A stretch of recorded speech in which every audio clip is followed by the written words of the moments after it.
79 people on right now, so I'm sure Becky can let other people come in as we get started. Tanya's not here today, so I get the privilege of welcoming everyone. So I just want to start out. She's going to put a screen up, Becky will, that shows all of the trainings that are coming up. So if any of you are interested in any of those trainings, we would love to have you attend those. We have an empowerment minimum licensing intent training every month, and it is a wealth of information. So if any of you are interested, we would love for you to come to that one. We also do a monthly background check training. And so what I have found out in the last 7 months, we've looked at like deficiencies and things that programs are having difficulty with. And one of the top one is background checks. Either when some programs aren't doing them right, or they're not having, or they're expired. If you would love to have that training, Kayla can walk you through it. It is posted online where you can go through all the screenshots and you can watch it. It is a great step-by-step to make sure you're having and doing the correct forms. We're still having people who aren't using the correct forms. And so it is a great training. It is posted on the website. So if any of you want to do that, and if you don't want to do that and you just need Kayla to walk you step by step, she'll be glad to do that. She's posted her information in the chat. So, and it's not something you do all the time. So sometimes it is hard to remember how to do it. So she's put her email on her phone. She will be glad to help you. So those are the two things that are right now that's posted on the, where you can see them right now. So it has the information. The next one is Thursday, October the 20th is the next empowerment training, 6:30 to 8:30. And the next background check training is October 27th from 12 to 1. So I see Tina is having trouble hearing. Is anyone else having trouble? Okay. So she said, no, someone else said no. All right, so Paige Cox is going to go next, and she is going to give us an update on the ARPA and the ARPA funds. Paige, are you ready? Yes, I am, Dawn. Hello, everyone. Happy Tuesday. I'm glad to be here with you again to provide an update on the ARPA, American Rescue Plan Act, funding and grants. So as of today, there is still an opportunity for you to apply for grant funding. I think there's been some confusion regarding dates. So we as a state had to obligate or ensure that we or determine how we were going to spend our grant funding by September 30th, 2022, which would have been Friday. However, we actually obligated the funds. So the funds are to be used for grants to providers. And what that means for you is that, though, was not your deadline to apply. I think that's where there's been confusion. You still have time to apply. There are 2 different grants available out there. One is called the Sustainability Grant. The other one today is called the Bonus Grant. However, you may see that name change here in the near future. It will be the same grant with a new name. Now, you might want to know why. Why, Paige, would you change the name of that? The reason for that is because there has been some confusion regarding what the bonus grant can be spent on. The bonus grant is for all of the same things that help you in your operations, maintain your quality care as the other grants. It is not exclusively for bonuses for staff. So that's been one of the areas of confusion. So we may do a little renaming party. And the only thing that you'll notice is that the name will be different when you log in. But please, please, please encourage all of your friends to apply for this bonus for the grants. We don't want anyone to miss out on the opportunity. We will be continuing to award grants until the funding runs out. And another question that I'm getting is why or how frequently are you paying? And so right now we are trying to pay twice a month. And essentially we are trying to get the funding out to you all as quickly as we can. The other thing I want to discuss with you, or one of the other things regarding ARPA, is the supply building grant. So this is another area where I will admit to you all, my goal, my personal goal and our goal was to notify everyone by Friday who was going to get the supply building grants, who the recipients would be. Unfortunately, it's taken longer than anticipated. We've started notifying applicants, but we're continuing to notify folks. So if you have not heard from me yet and you applied, just stay tuned. We received 61 applications. I will let you know that the funding is limited. We were not able to and cannot fund all of the applications that we received. So just to beware, just to know that not everyone is will be funded. The other thing that I wanted to mention in relation to the ARPA funding is just kind of flipping over to a different area of the funding. Is wanted to remind you all that the essential worker childcare, the vouchers are ending, and you should have received notification they are ending December 30th, 2022. And this time there will be no extensions. So this gives you an opportunity to plan ahead. And we just want to make sure, I see on the slide, it says December 3rd. It's actually December 31st that the essential worker vouchers or childcare assistance will end. And I think, oh, just something, because I know I saw that Paul Lazenby is on our schedule today.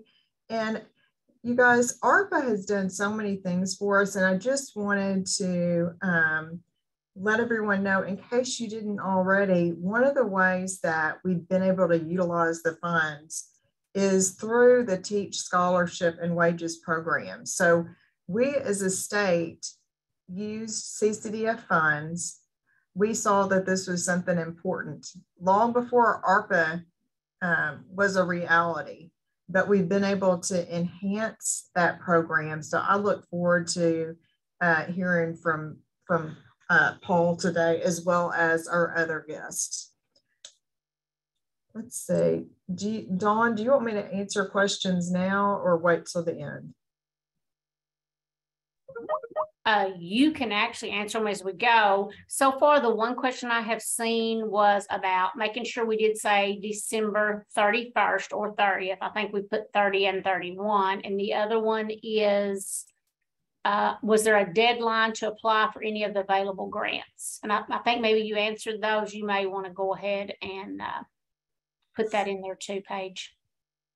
Yeah, I'll just say there's not, the deadline is until the funding runs out. There were deadlines on specific grants within all of those, but right now the bonus and sustainability grants are still available, as well as if you had other grants that were in process before the other deadlines, then there's a chance that you might still be able to apply. But I'll put my contact, well, there's my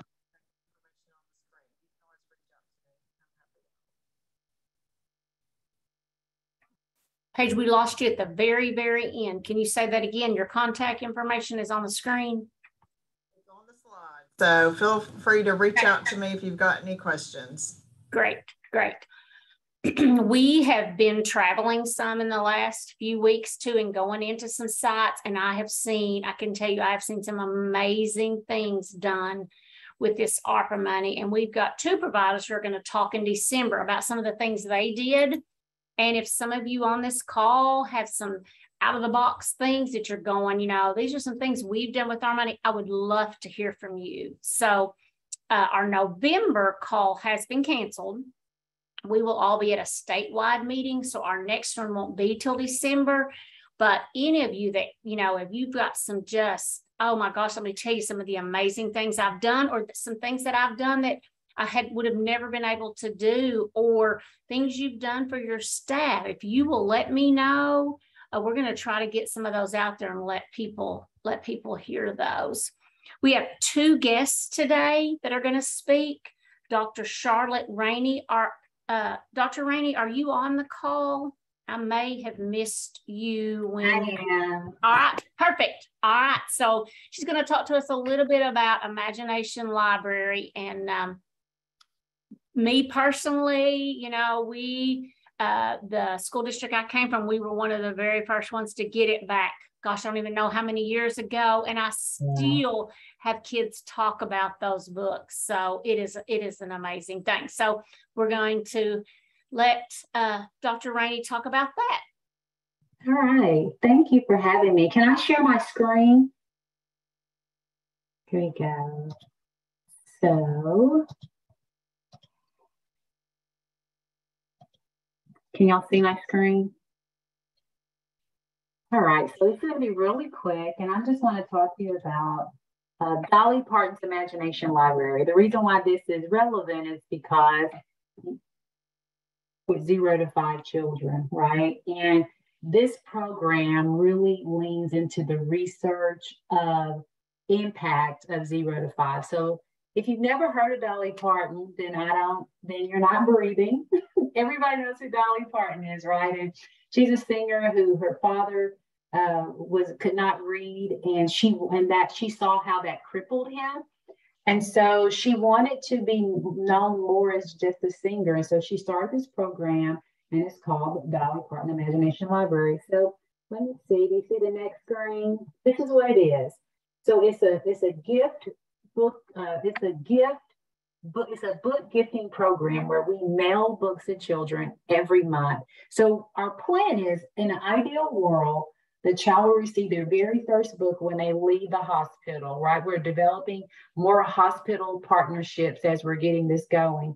And then they receive their last book when they turn 5, right before they go to kindergarten. So they'll get a book every month. They're age-appropriate books. These are Caldecott Mill. These are top-notch books that you probably couldn't buy for $25 a year. So that's how it works. So each month we mail a book. It costs $25, but we don't charge parents. We can't ask families to pay for this fund. So we work with communities.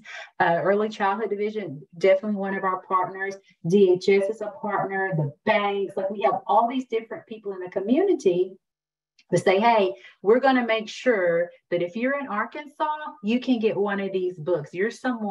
You'll be a child that can have access to books, because we know that achievement gaps really occur because opportunity gaps are there. So I'm also a professor. I'm executive director for Arkansas Imagination Library. I'm also an assistant professor at the University of Central Arkansas. And so we research the impact.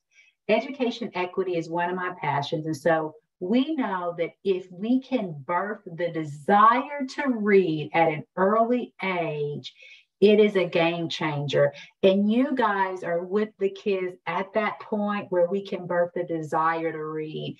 If they go to kindergarten and they don't see reading as something fun, then the phonics part is just going to kill them. Like, who wants to go all day long and not understand that, hey, I'm going to talk about a cat and this cat has a story around it. So we want to foster those positive love for reading, because research shows that it promotes books. And so we all know books in the home are important. And there are 2 reasons why people debate. Some people say, yeah, books in the home, we understand it's a big deal, but it really is not the actual books. The more books that someone has in their home, it just speaks to the amount of money that they have. So the reason why we see this growth, and the reason why people do better if they have books, is because they have access to all these other things. So they call that the elite closure. So the other side says, yes, we get that money matters, but if we just put books in the home, that changes the trajectory. And that's called the scholarly culture theory. So they did a research, they did over 42 nations, and they found that it didn't matter how much money you had. So family background, you'll see that 0.3, 0.36 is the highest. So family background mattered. Next to that was the country's gross national product, which was 0.32. And then books in the family was 0.21. So it's in the top 3. So we can't change someone's zip code. Sometimes we can't change like where they work, but we do know that if we put books in the home, that it's going to change the trajectory. So we wanted to know in Arkansas, how are we doing? And so we actually did research for our Arkansas kids. We can appreciate the 42 nations because it gives us a base to have the conversation. So we compared kids in the state of Arkansas who participated in the program 0 to 5 against kids who did not participate in the program 0 to 5 once they got in kindergarten through 3rd grade. And we found that students who participated in DPIL at your level, they are 24% less likely to be retained in kindergarten. They're 28% less likely to be retained in 3rd grade. And on the ACT Aspire, which I know we're getting ready to change, but we feel like they're going to do well on that, they perform the rate of proficiency, ready or exceeding on all levels in math, in science, and in reading. Students who performed or were a part of DPIL, they outperform students who were not. And I have a flyer that I'm going to, I can email that I'll share with you all so you can have that. So you can, it has all the information. So you can just see, just like it's a 1-page flyer. Let me actually just pull that out real quick so you can see, and you'll know what I'm talking about when you get it. But it's just a flyer to kind of show. It's a real creative 1-page, and it just captures everything. So over here, because I just talked about the ACT 3rd grade, so you see the science, the math, and reading, right? 33% of the children right now, we're actually now at 38%. So we're excited about that. And then these are the ones about retention. So this is a 1-pager I'm going to send out. You guys can use that and share, because we know that you engage with parents at a level higher than parents at K-12 system, because you don't have the yellow buses sometimes pulling up. And so with that engagement, you can kind of help us build allies for K-12 and helping them understand the importance of just engaging reading, which you already do, will be beneficial. And then we want to help not only them understand the importance of reading, but we want to mail them books to the home. So I'm here because I want you guys to partner with us to think about how at your centers, how are we engaging our families? And some of you are probably already partners. But if you've never heard of us before, we want to partner with you. We want to think about like some of the funds that you receive, you could actually use to pay and enroll all of your children. We've actually gone to centers and we enroll the entire centers there, like with the parents coming in. So you can make sure that all of your children receive books who attend your place of education in the preschool. So thank you for your time. And that's all I have. Any questions?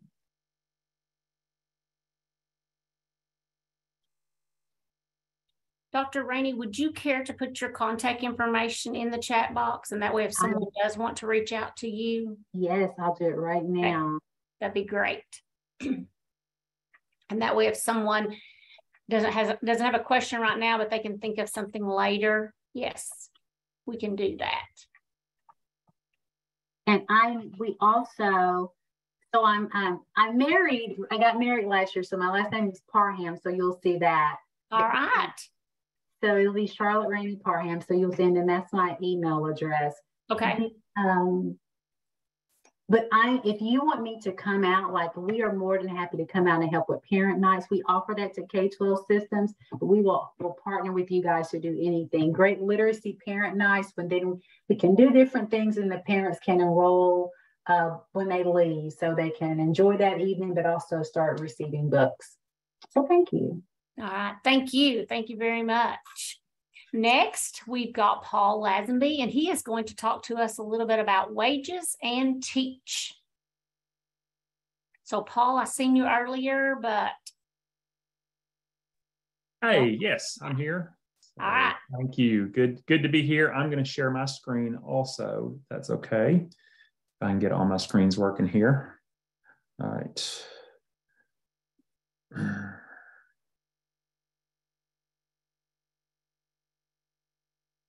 There we go. All right, hopefully you can see that. Okay, so I appreciate the opportunity to visit with you all today about some of the programs that Arkansas Early Childhood Association is doing. If for those of you I don't know, my name is Paul Lazenby. I'm the Executive Director for Arkansas Early Childhood Association. And those of us that have been in early childhood for a while in Arkansas know about AECA, know that we've been around for a long time. We've mostly been known for providing training and professional development opportunities and representing the birth to 5 workforce in Arkansas with policymakers around the state. And as Paige mentioned, with an infusion and an investment from our federal child care dollars, as well as ARPA, we have been able to expand our reach and expand the scope of our work that AECA is doing. First with the Teach Early Childhood Scholarship Program, and many of you may already be aware of that, where we are providing scholarships for teachers, assistant teachers, directors who want to go back to school and get their degree in a birth to 5 related area.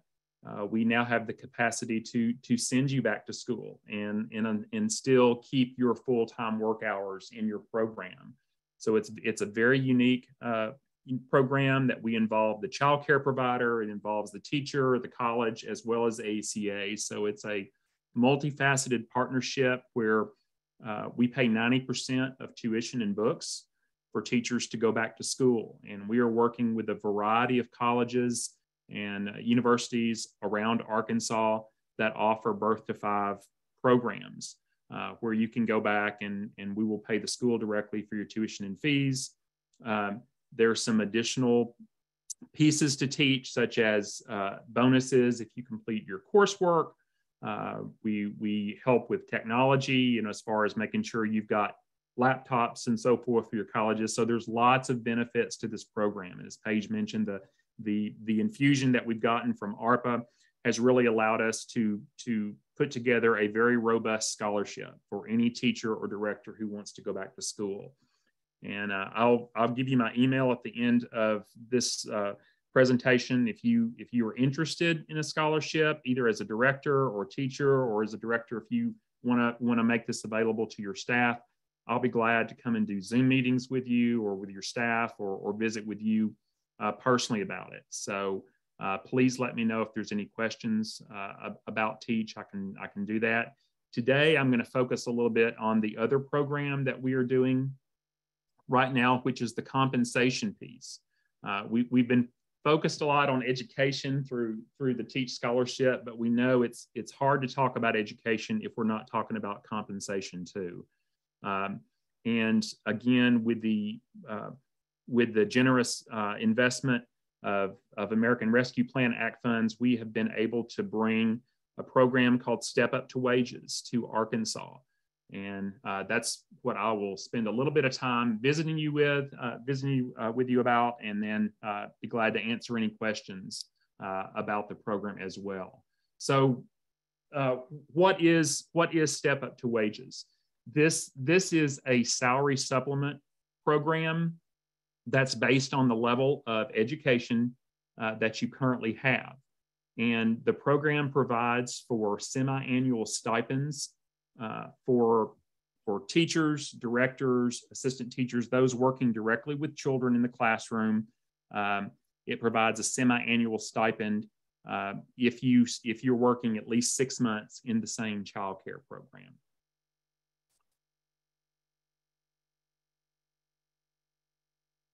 And what this is about is providing direct salary supplements that are both logical and sufficient. So it's a very straightforward way that the stipends are determined. At the same time, this program is encouraging teachers and directors to continue their education, since the stipend is based on the level of education you have. If you're currently in an education program or getting more hours, then you could actually see your stipend increase as you actually complete more credit hours through college. It also promotes staff retention, which we know through COVID has been a huge challenge for our early childhood programs, keeping staff in place. And by requiring 6 months of consistent work in the same child care program to get your stipend, we hope that this will encourage some stability and retention in our early childhood workforce. It also maintains a marketplace competition for better salaries. While we know this is not a permanent solution to our salary and compensation issues in early childhood, we felt like with the funding that we had from American Rescue Plan Act, we needed to do something now, even if it's not a permanent solution. And so we are at least providing some temporary salary supplements to our workforce who is still recovering from the devastating effects of COVID. And then lastly, it focuses on outcomes. This is about making sure that we do have a well-qualified and a well-compensated workforce for our children and families. When it comes down to it, that's really what we want to see is good outcomes for the children and families of Arkansas.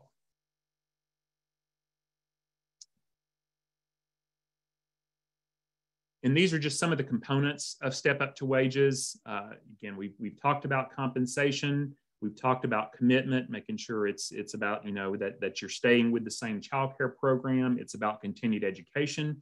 We do have staff that are in place to kind of help you through the process of applying for Step Up to Wages, as well as showing you the way to increase your stipend through continued education if that's what you want. So there is a counseling and a case management process, part of Step Up to Wages, that we will provide through this.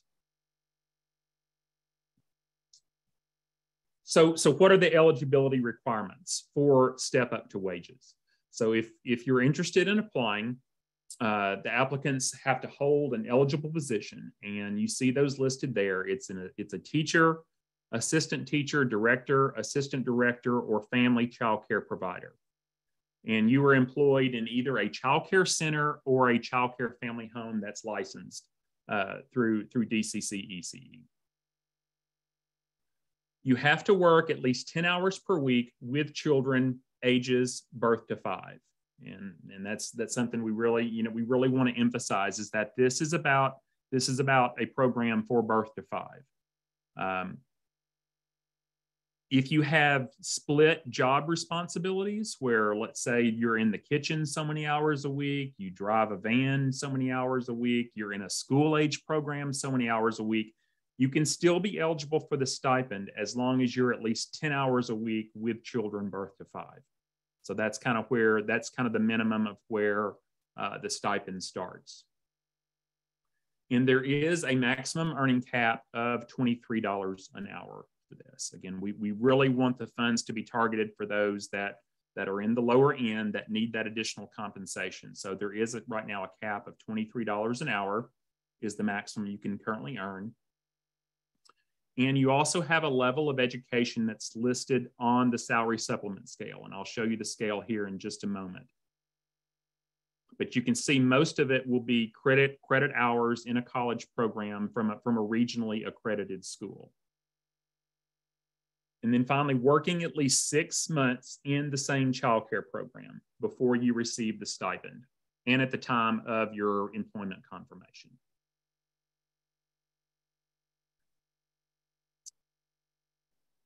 So with your application, these are the things that we will require to process an application.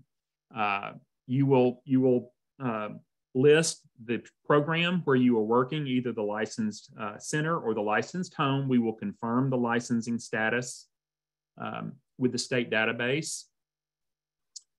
You will also verify your hourly rate of pay. So with your application, we do ask for a copy of a current pay stub to verify the hourly rate of pay. We will also need documentation of your education. And that means an official transcript from all of your colleges and universities attended. And those transcripts do need to be sent directly from the college. So we can't take a transcript that's just submitted with the application or something that's printed off from the school's website. So you do have to request an official transcript be sent to us, or if it's sent to you, it still needs to be in the original sealed envelope from the college. And then verification of your 6-month commitment period in the same child care program. And then finally, employment verification.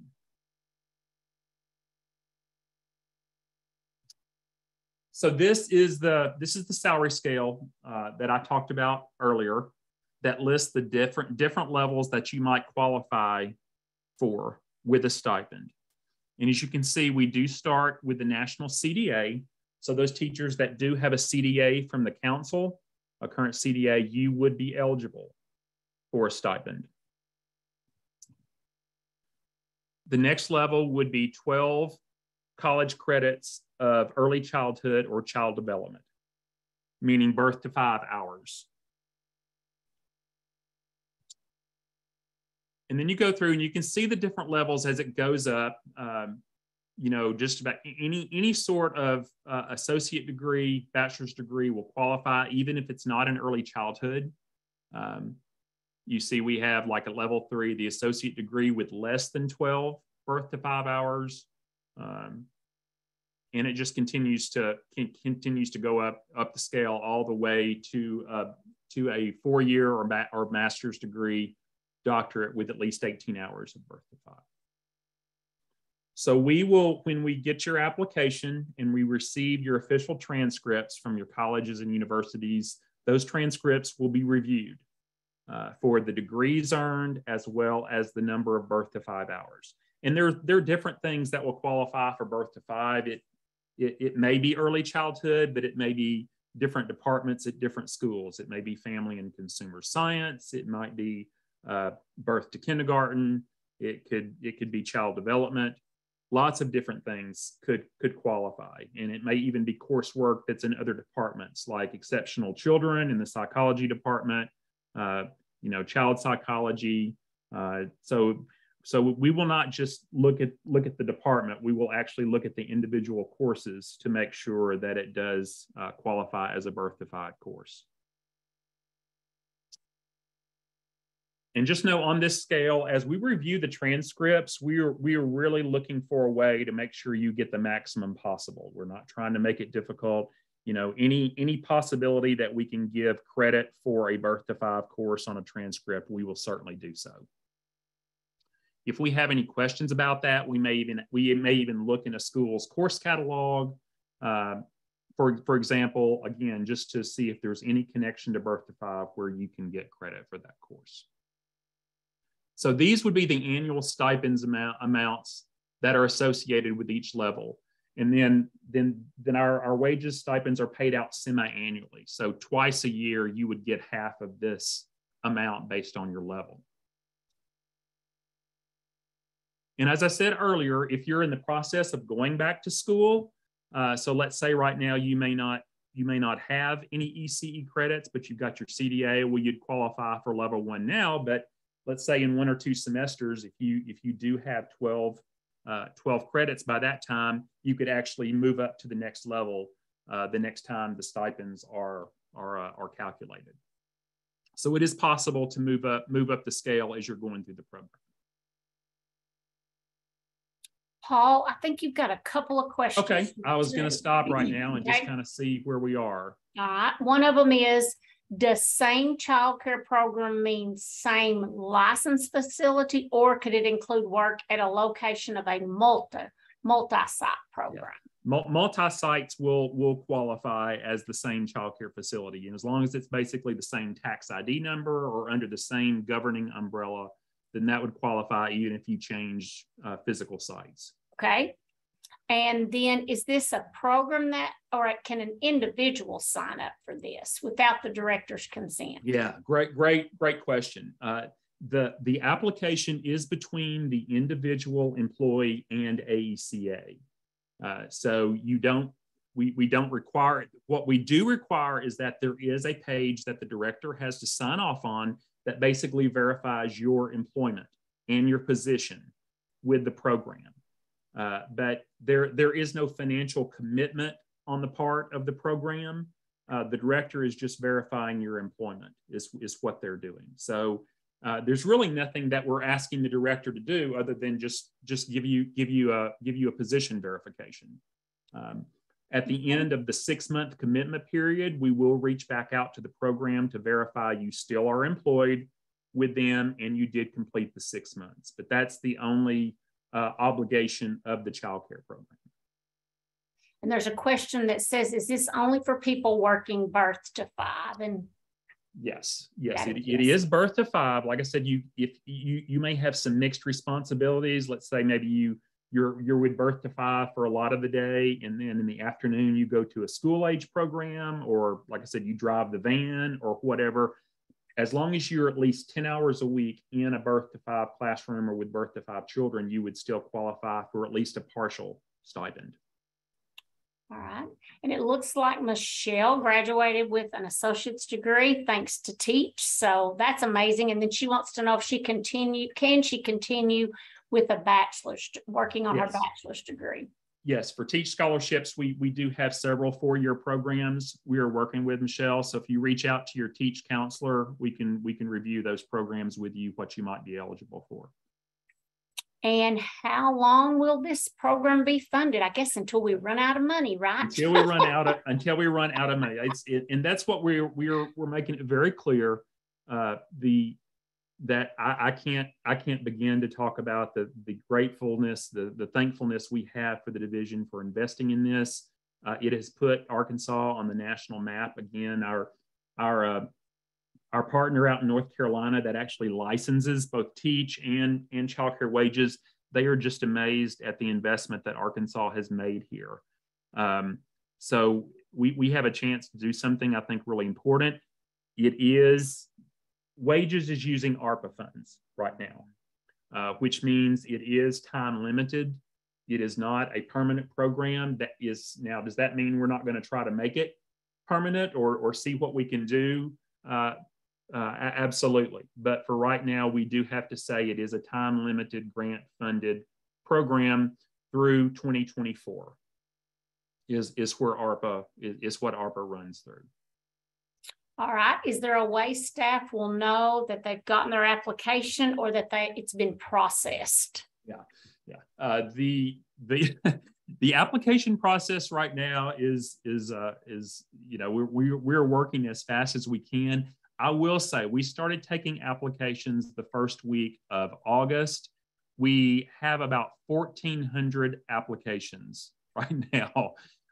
Which is just, really amazing. Again, even our national partners are like, we have never seen a response like this to the program before. So we are working as fast as we can. We have our program manager and our wages counselor, our Laura House and Tamara Edmond are working as quickly as they can. We've actually utilized some of our Teach staff to kind of help with the workload right now as well. They are getting those processed as quickly as possible. But I would say probably at least allow 30 to 60 days once you get your application in before you check on that, because there's a lot to it. We have to stamp it, check the postmarks, review the applications, put it in the database. There's a lot to do. But you will hear something back as far as if there's anything missing from your application, what we need, and then if your application is complete, you will get a verification email that will give you your commitment period. So you'll know exactly when that starts, when it ends, and then when you could expect your first stipend. Okay. What if your staff has a child care specialist diploma, but not an associate's degree with 1,100 clock hours? If it is college credit hours, then chances are they're going to count at some point. If it's professional development hours, that will not count. Okay. So it really depends on if it has college credit attached to it or not. All right. And a family child care home, how will they show verification of income? There is a page of the application that I'll show you here in a minute where Okay. where they can sign off on and attest to the ownership of their program. Okay. And how many teach individuals can a center sponsor? Right now, we do not have a limit. Okay. With our federal child care dollars, as Paige mentioned, we do have CCDF dollars that are being used for Teach, and that kind of makes Teach it's got some permanent funding, which makes it a little different from wages. So with Teach, we've got CCDF, but we've got ARPA. When we just had CCDF dollars and it was a little bit more limited, we had a limit of 2 scholarship recipients per license site. But with the infusion of ARPA right now, we have temporarily waived a maximum number per license site, as long as the director signs off knowing that they have a financial commitment with Teach as well, as far as paying bonuses, as far as contributing tuition. We don't want anybody to overextend themselves. So we review that with the director to make sure they understand. And as long as the director signs off on that, then they could essentially have as many applicants as they wanted. Okay. And we have kind of a re-question, and it's which category will they fall under as far as wage, since they hours equal associate? So the question about the 1,100 hours, which one would they fall under? We would probably, in that thing, we may have to reach out to the institution that awarded that. Okay. To talk about how hours translates to college credit hours, if it's like a quarterly system or if it's a semester system. But that would kind of be up to the institution to verify with us that number one, it is actual college credit, and number two, how those would translate to a semester hours. Because what you see on the scale right now is semester hours. So anything that we would have to be converted to that. Okay. And would a tax return work for income? Yeah, especially for family homes, we know there's going to be different ways for self-employed, especially to do that. For most people, we are going to require a pay stub, but again, depending on the type of employee you are, whether it's a center or a home, there are different documentation that you can show for income. Okay, great. I think that's all the questions we have right now. Okay. So just a few things about, I've said commitment period a few times, and just to clarify that, here I'm talking about the 6 months that you have to work consecutively in the same program before you're eligible for the stipend. And these are commitment periods. These run mid-month to mid-month, and they are assigned based on when we receive your application and when it is complete. So once your application is complete, even though we may not get to your application for a while, we will still go back to that original postmark date of your application. And as long as it was complete, that is the date we will use to determine the start of your commitment period. So your commitment, when we get back with you about your application, your commitment period may have already started. So you might not have to wait a full 6 months. So it really just depends on the date when your application is complete.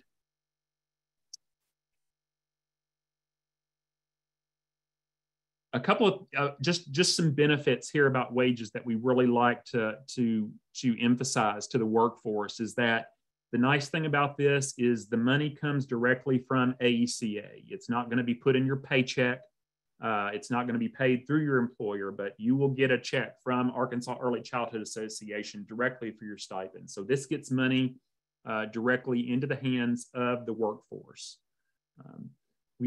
Our goal is that we're going to see the quality of care maintained and even improved in Arkansas by keeping this same staff in the programs where they're currently working, but being able to enhance their well-being by providing some sort of stipends every 6 months.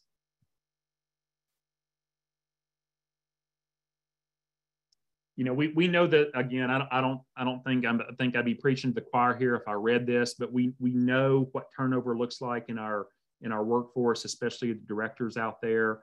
And again, this is something that we are doing to directly impact and hopefully improve what we're seeing as far as stability in the early childhood workforce.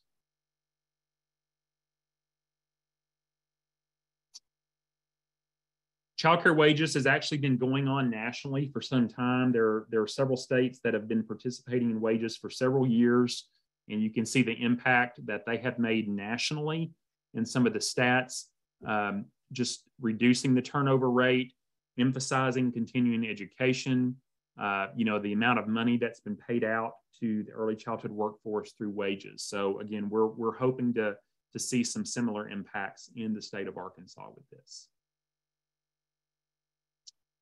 So just kind of, I think I've talked about individual pieces of this, but just kind of put it all together in one slide as far as the procedure and how it will go.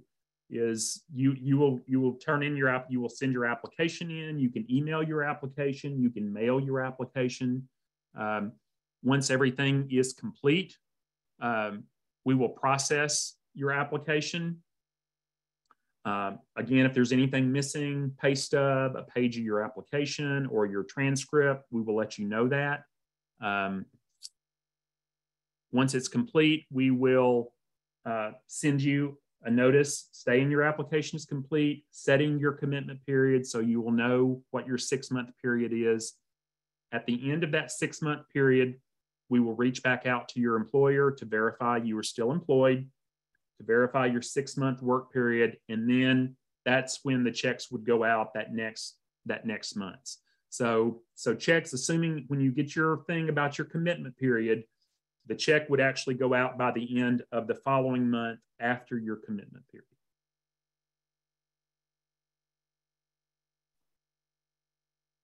And this is kind of the application.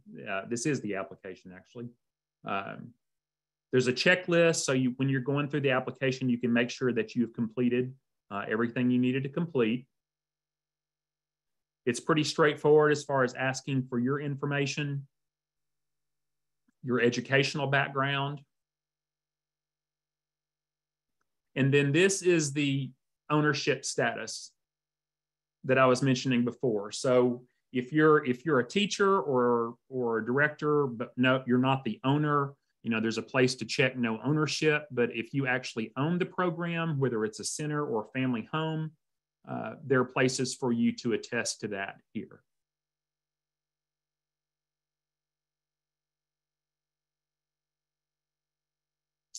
Sign it.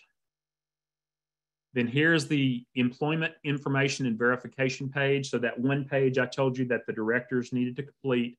This is about the only one of the only obligations of the actual program is to verify employment here. And the director will sign off.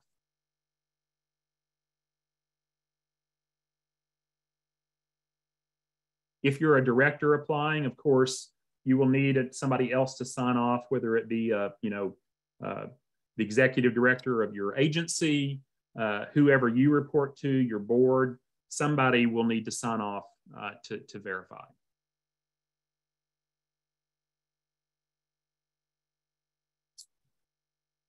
So as I mentioned, we started back in August, actually taking applications. And that's kind of the process that we're in right now, processing those applications, setting commitment periods. We anticipate our first commitment periods will be ending here pretty soon. And then January 23 is when the very first checks will go out. So if you turned in your application early and it was complete and you may have even gotten something back, it's possible after 2023, you should be getting a check pretty soon, if you qualify. And then checks will go, once January hits, checks will be going out on a regular basis every month, depending on when your commitment period ends. All right. What other questions? I think look like few other things in the chat, Dawn. Okay, there's one about, and I skipped it. School districts. School district employees that are not working 12 months, will that money be prorated?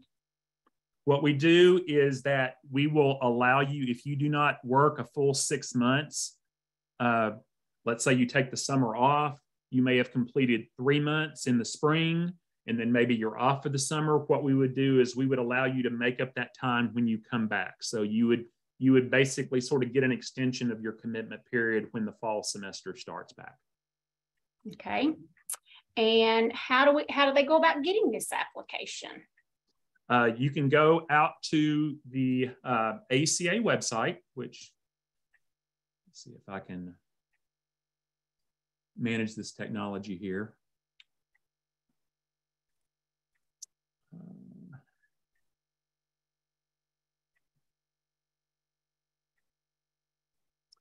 All right. And I do want to say, we will have all of this up on our website too. Yeah. And so, that may be able to find some things Absolutely. there. And we should have the slides and everything too. Okay. Yeah, so if you go to the ACA website, arkansasearlychildhood.org, this is our homepage. If you go under what we do, you'll see a link for Step Up to Wages. And there is the website that's, again, got just about all the same information I've gone through. And if you click on Apply Now, that will bring up your application. Looks amazing. We have another one that said if students who work 4 weeks full-time and then take off 4 weeks and then cycle again, would they qualify? More of a seasonal, but the same company or same school while in school. Yeah, there is a process for that. And I would say just for those, I like to look at on a case by case. If you will email the wages email and just kind of ask that question again, as far as if it's just a one-time period like maternity leave or summer, you get summers off or something like that's a little bit easier. But if it's a cycle like that, we really need to kind of sit and look at those hours to make sure.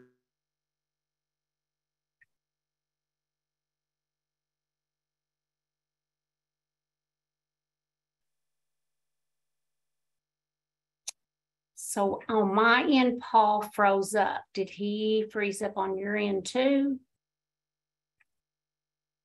Okay, yes. I'm not sure what happened, Paul.